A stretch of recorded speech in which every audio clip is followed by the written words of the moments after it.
While most of us were asleep, Arizona's state senators were up late last night, hashing out the final details of a $12.8 billion budget, affecting everything from education to health care to our economy.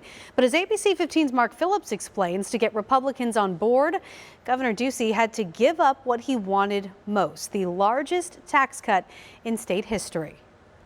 The Senate will please come to order. As is the case for most budget debates, it was a marathon session at the state Senate. I, for example, will get a $15 tax benefit.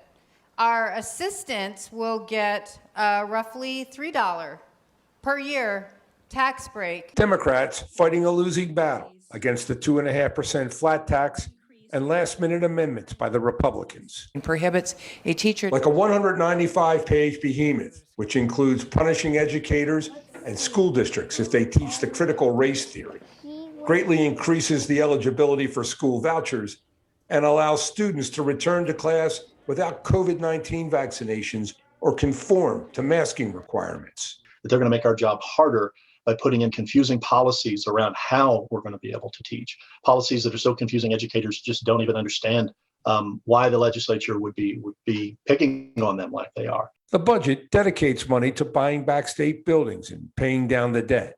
It increases spending for public safety, infrastructure, and education.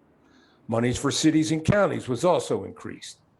But the 2.5% flat tax permanently removes $1.9 billion from the state's general fund. For a variety of reasons, individual Republicans had problems with the bill.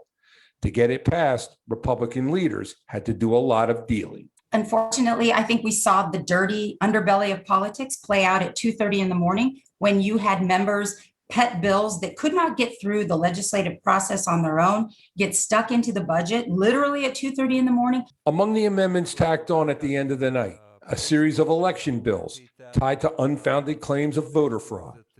On Thursday, the House votes on the budget.